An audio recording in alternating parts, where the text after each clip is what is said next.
बिस्मिल्लाहिर्रहमानिर्रहीम। अस्सलाम वालेकुम। 14 नवंबर का आगाज़ हो गया है जुमेरात के दिन का। आज आइनी बेंच की पहली समाअत है और उन्होंने ऐसे केसेस लगाए हैं अपने सामने जो गैर मौसर हैं और बहरहाल देखते हैं जी आज क्या होता है और उसकी समाअत अटेंड करके उसका अहवाल भी आपको बताएंगे।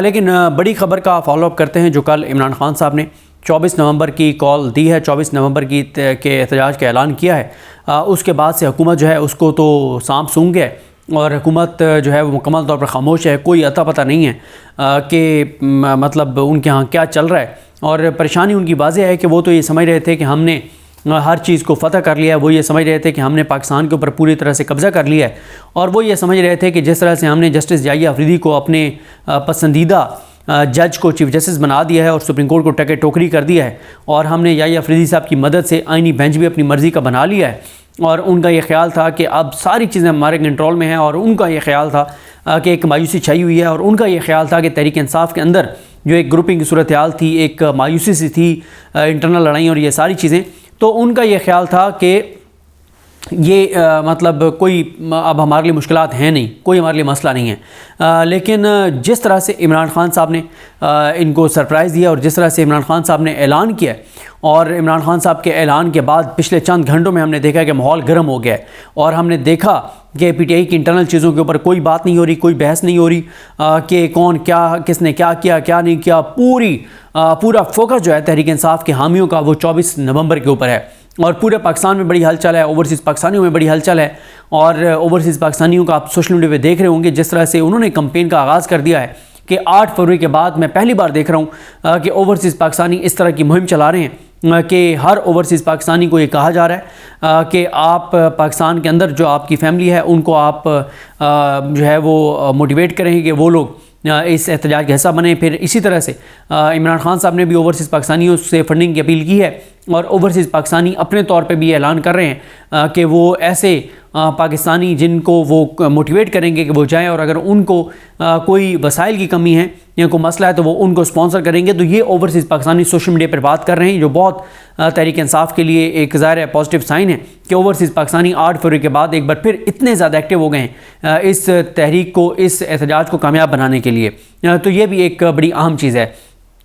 इमरान खान साहब जो हैं वो बहुत ही पुरएतमाद नज़र आते हैं। जेल बैठकर भी 1.5 साल उनको हो गया है जेल के अंदर, लेकिन अभी भी इमरान खान को पूरा यकीन है, भरोसा है अपने अवाम के ऊपर, पाकिस्तानियों के ऊपर कि पाकिस्तानी एहतजाज के लिए निकलेंगे और इसीलिए उन्होंने पार्टी को बहुत कम टाइम दिया है तैयारी का।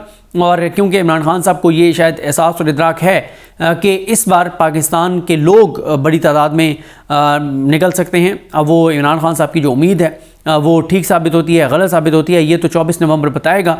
8 फरवरी को तो इमरान खान के तमाम अंदाजे दुरुस्त साबित हुए जब इमरान खान ये कह रहे थे कि मेरा टिकट जो है वो चलेगा और खंबे को भी मैं टिकट दूंगा तो वो जीत जाएगा।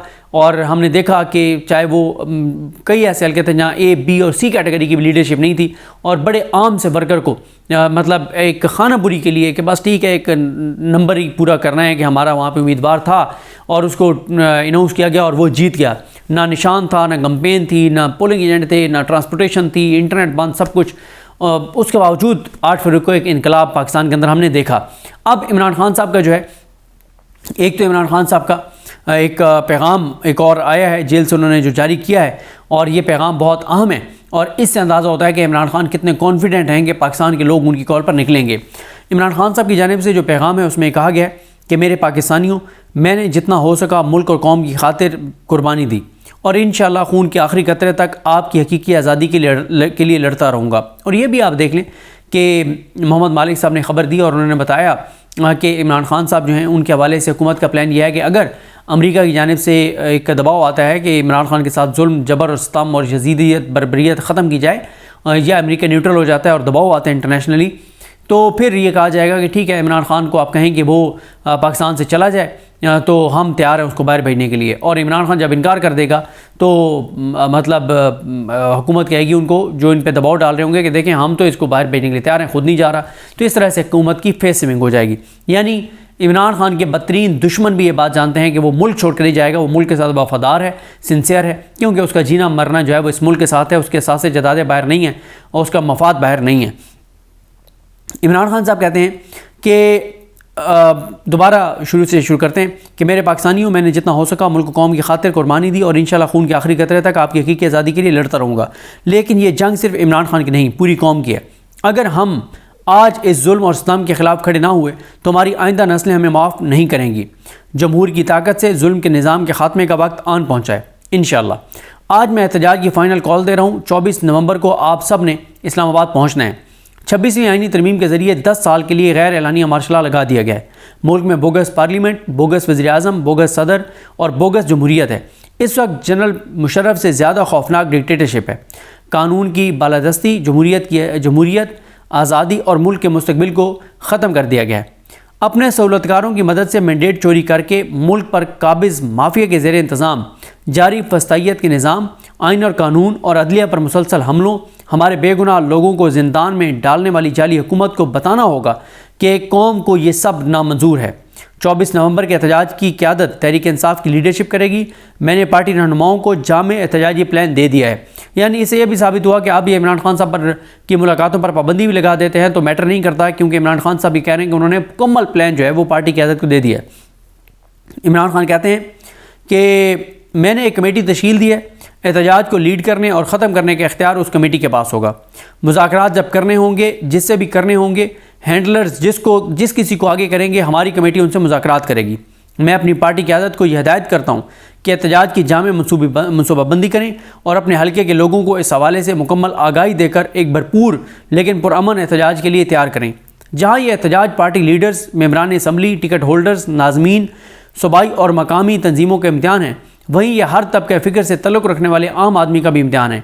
मैं हर तबके बशमूल अपने कारोबारी तबके, सिविल सोसाइटी, कानूनी बरादरी, किसानों, रेडी बानों, तनख्वाहदार तबके से कहता हूँ कि इस्लामाबाद पहुँचें। मेरे नौजवान और तलबा जिनका मुस्तकबिल बिलखसूस दो पर है, उनको यह हिदायत देना चाहता हूँ कि आपने इस तहरीक में बढ़ चढ़ कर हिस्सा लेना है। अपने बैरून मुल्क मुकीम पाकिस्तानियों को भी मेरा ये पैगाम है कि कौम के मुस्तकबिल की खातिर दुनिया भर में एहतजाज का हिस्सा बने और पार्टी की फंडिंग में भरपूर हिस्सा लें। मुझे अपनी कौम पर मुकम्मल भरोसा है और मैं ये पेशनगोई कर रहा हूँ कि 24 नवंबर को पूरा पाकिस्तान इस्लामाबाद पहुँचेगा और अवाम का समुंदर हर रुकावट और कंटेनर को बहा ले जाएगा। उस दिन यकज़बान होकर पूरी कौम के ये मुतालबात होंगे। क्या? नंबर 1, 26वीं आइनी तरमीम का लदम करार देकर आइन को अपनी पुरानी हालत में बहाल किया जाए। नंबर 2, चोरीशुदा मैंडेट की वापसी। नंबर 3, बगैर ट्रायल गिरफ्तार सियासी कैदियों की रिहाई। आखिर में इमरान खान कहते हैं कि मेरे पाकिस्तानियों, अब की बार हमने अपने मुतालबात की मंजूरी तक वापस नहीं लौटना।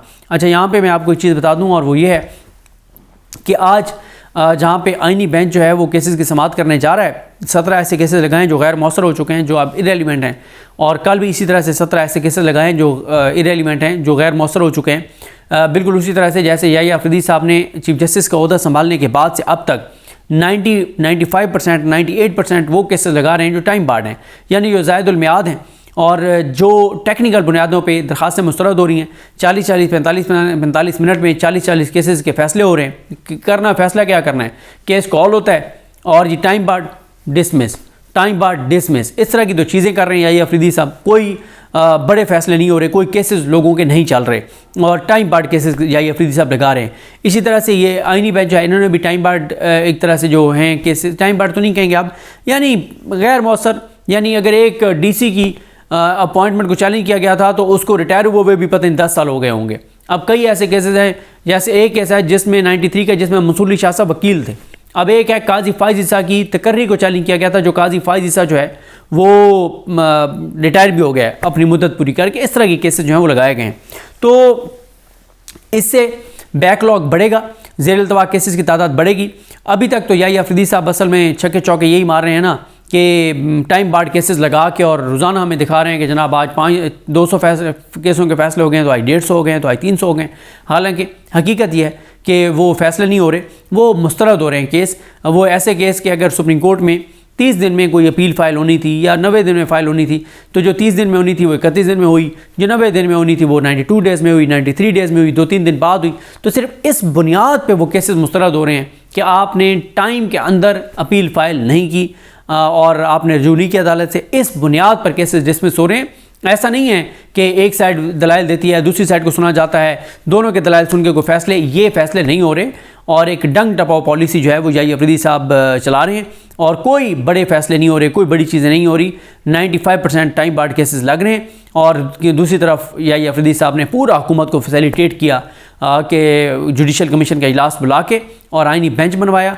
और इसी तरह से याहिया अफरीदी साहब ने जो सुप्रीम कोर्ट के ज़ेर अल्तवा केसेस हैं आम वो नहीं लगा रहे।